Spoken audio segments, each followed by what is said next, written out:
Hello everyone. তো video স্টার্টিংয়ে বলছি আমার সকাল সকাল ক্যামেরা নিয়ে সেট করে হয়ে সম্ভব হয়ে ওঠে না, কারণ অনেকগুলো কাজ থাকে। সকালে উঠে কাপড় জামা ধুয়ে এদিকে তোমার রান্নার জন্য প্রস্তুতি করা, রেডি করা, তার জন্য আমি ভিডিও স্টার্টিংয়ের জন্য আমি আলাদা শ্যুট করছি।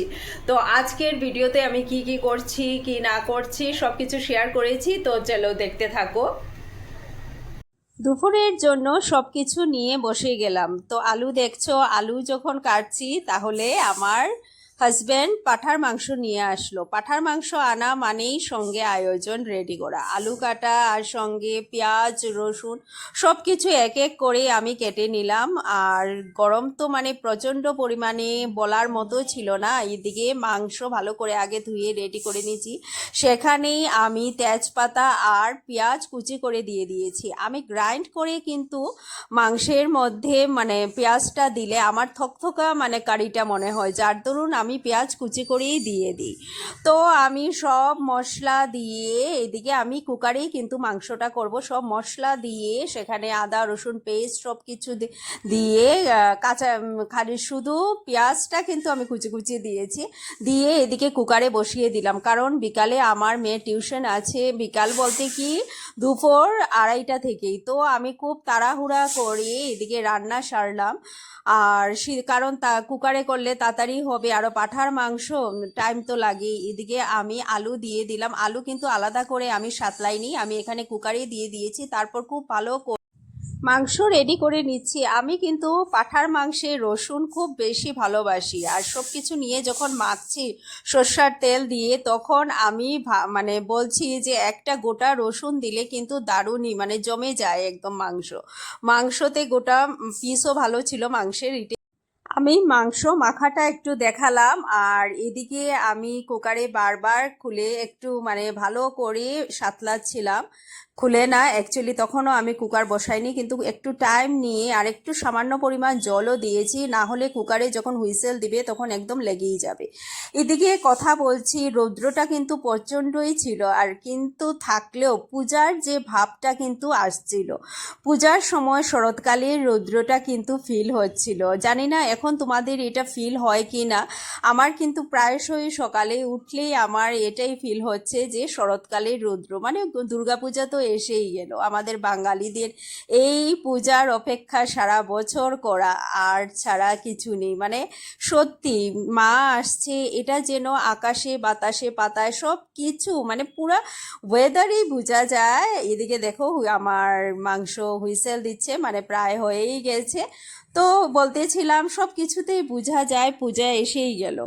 তো পূজাতে কেনাকাটা কি শুরু হয়েছে এটা আমাকে কমেন্টে জানাবে। আর এদিকে আমি সিদ্ধ হয়েছে কি না নিয়ে দিচ্ছি আমার মেয়েকে। আমার মেয়ের এখন যেহেতু স্কুলটা সকাল সকাল তাড়াতাড়ি ছুটি হয়ে যায়, তো ও বলছে দাঁড়াও মা আমি দেখছি সিদ্ধ হয়েছে কি না, কারণ আমি তারপর কনফার্ম হয়ে গরম মশলা অ্যাড করব, কারণ গরম মশলা তো লাস্টেই অ্যাড করতে হবে। এদিকে তাও আমি কিন্তু ভালো করে মানে সিদ্ধ করছি, আবার ঢেকেও ছিলাম। ও যদিও বলেছে সিদ্ধ হয়ে গেছে, তবু আমার মানে মনে হয় আর একটু ভালো করে করলে ভালোই হয়। এইদিকে আমার মাংসটা একদম হয়েই গেছে, দারুণ ফ্লেভার কিন্তু আসছিল। মানে কি বলবো, সত্যি এই যে রান্না বাড়ার মধ্যেও কিন্তু মনের যে মানে ইন্টারেস্ট বা এই সমস্ত কিছু থাকতে হয়, তখনই তরকারি টেস্ট হয়ে ওঠে। মানে ইন্টারেস্ট নিয়ে যখনই তুমি প্রথমে মনে হয় প্রচুর কাজ, কিন্তু করার সাথে সাথে মানে সত্যি খুবই ইন্টারেস্ট লেগে যায়। তো এদিকে আমি এটাই বলছি পূজা পূজা ফিল হচ্ছে। এই বলতে বলতে আমার এদিকে তরকারি একদম হয়ে গেল। মাংস মাংস দিয়েই আজকে মানে মাংস দিয়েই হয়ে রান্নার পর কি আর কাজ শুরু, আমার ঝাড়ু দিতে হবে, আবার ঘরও মুছতে হবে। এদিকে আমি মানে টেবিলের নিচটা খুব ভালো করে ঝাড়ু দিয়েছিলাম, সকালেও দিয়েছি, বাট যখনই ঝাড়ু দেই এত ধুলা আসে।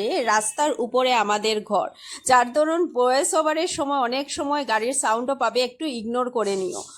মানে কি বলবো, এত বেশি মানে রাস্তার উপরে ধুলা, এখন পরিষ্কার করলে একটু পরেই দেখবে আবার ধুলা হয়ে যায়। তো আমি এদিকে এদিকে ঝাড়ু টাড়ু দিচ্ছি, আর এদিকে ঝাড়ু দিয়ে আমি আবার বলছি যে ঝাড়ু দিলেই তো শেষ না, কারণ আমার আবার ঘর মুছাতেও হবে। মানে দেখো কি প্রচণ্ড, আমি মানে বেশি সময় হবে না, একটু আগেই ঝাড়ু দিয়েছিলাম, কিন্তু তারপরও আবার অনেক ধুলা জমে গেছে সেম জিনিসপত্রেও, যার দরুন ডেইলি মুছাতে, হয়তো ডেইলি কোনো সময় সম্ভব হয় না, এক দুদিন পর মুছালে একদম মানে পারদ পড়ে যায়। সত্যি এটা কার কার হয় এটাও জানাবে। আর এদিকে বিছনা পাটি পরিষ্কার না থাকলে ভালো লাগে না। সকাল সকাল উঠেই আমি বিছনাটা পেতে নিলাম, আর এদিকে বেড কাভারও চেঞ্জ করব, তো চেঞ্জ আমি কালই করব চেঞ্জ। এদিকে আমি ঘর মোছা শুরু করে দিলাম, কারণ ঘর মোছা না থাকলে মানে কি বলবো, ঘরটা একদম ঠান্ডা ঠান্ডা ফিল হয় না, আর এত গরমে ঘর না মুছলে না হয়। আর ডেইলি মুছাটা তো খুবই জরুরি, ঘর যত পরিষ্কার পরিচ্ছন্ন থাকবে এত মনটাই যেন ভালো লাগে। আর কি বলবো, আর আমি কিন্তু সব সময় আমি ঘর ওয়াশের ফেনাইল বা কিছু একটা আমি সবসময় ডেটল দিয়েই ওয়াশ করি, ঘরটা মুছি, কারণ এটার ফ্লেভারটা আমার ভালো লাগে। আর পোকামাকড়ের দিন খুবই ভালো, মানে সেফও থাকে, মাছি টাছি কমই থাকে যদি ডেটল দিয়ে একটু মোছা যায়। তো এইভাবে চোখের নিচটাও মুছে নিচ্ছি, আর আমি সব দিক একদম আলমারির নিচ টিউজ ভালো। বিকালে এদিকে ও সব সবজি নিয়ে এলো, তারপর এক এক করে আমি কই না এখন সবজি সব গুছিয়ে ফেলি, কারণ কাজ থাকলেই কাজ থাকে। তো দেখলাম এদিকে কাঁকরোল, মুখি, বেগুন সব কিছুই আনলো, তো আমি এদিকে এক এক করে কাঁচা কলাও নিয়ে আসলো, কারণ কাঁচা কলার সাথে কিন্তু যে কোনো তরকারি খুবই ভালো লাগে, মাছ দিয়েই বলো যা দিয়েই বলো। তো এদিকে মরিচও আনলো, মরিচ খুবই বাড়ন্ত ছিল, তো বললাম যে কয়েকটা ছিল, সকাল থেকেই বলতেছিলাম মরিচ ছাড়া কিন্তু আমি কাঁচা মরিচ ছাড়া তরকারি বানাতে একদম ভালো লাগে না। তো তারপর সব কিছু নিয়ে গেলাম, গিয়ে আস্তে আস্তে এদিকে আমি ফ্রিজ থেকে বের করে নিলাম, কিছু কিছু আগের সবজি ছিল সেগুলি বের করে এক এক করে আমি গুছাতে থাকলাম। তো ঝিঙ্গা গরমের দিনে কিন্তু খুবই ভালো লাগে ঝিঙ্গা দিয়ে যে কোনো তরকারি খেতে, ছোট মাছ স্পেশালি ঝিঙ্গা দিয়ে খেতে খুবই ভালো লাগে। তারপর বেগুন, স্কোয়াশ এগুলো এক এক করে আমি সুন্দর করে গুছিয়ে নিলাম, আর গুছিয়ে নিচ্ছি। আর এদিকে মাকে বলছি মা বাঁধাকপিটা কিন্তু পরে ঢুকাবো, এদিকে মুখি আলাদাই করে আমরা আমরা আলাদা কৌটাই রাখি, মানে আলাদা একটা বাটিতেই রাখি। তো এদিকে গুছিয়ে আমি এদিকে মুখির আলাদা বাটি নিয়ে নিলাম, মুখি আলাদা করে রেখে দিলাম। মুখি দিয়ে কিন্তু মাছের মাথা বলো আর ছোট মাছই বলো খুবই ভালো লাগে, ইভেন মুখি দিয়ে শীতল খেতেও দারুণ লাগে। এদিকে আদাগুলো আলাদা করে রাখলাম, আর কাঁচামরিচ অনেক দিন থেকে, অনেক বলবো না, 2-3 দিন থেকে বাড়ন্ত মানে সাংঘাতিক প্রবলেম হয়ে যায়, তো কাঁচামরিচও নিয়ে আসলো, কাঁচামরিচ গুছিয়ে রাখলাম। আর এদিকে এক এক করে আমি সবজিগুলো বাটিতে বাটিতে রেখে দিলাম, আর মাকে বলছি মা বাঁধাকপিটা কিন্তু ভালো করে ছুলে মানে রাখতে হবে, তো এটা পরেই করব। কাঁচা কলা ওইদিকে মরিচ ঢুকিয়ে নিলাম, আর কাঁচা কলাটাও আমি সুন্দর করে গুছিয়ে। আর আজকে এটা সবাই বলবে যে ভিডিও দেখে কিরকম লাগলো, এটাও কমেন্টে বলবে। আর ঠিক পুজো পুজো রৌদ্র দেখে পুজো পুজো ভাব ফিল হয় কি না, কাদের হচ্ছে এটাও আমাকে কমেন্টে বলবে। সকালের রৌদ্র স্পেশালি শরৎকাল এসে গেছে এরকম একটা ফিল কার কার হয় এটাও জানাবে। তো আজকের মতো এতটুকুই, টাটা, বাই বাই, ভালো থাকো, সুস্থ থাকো সবাই।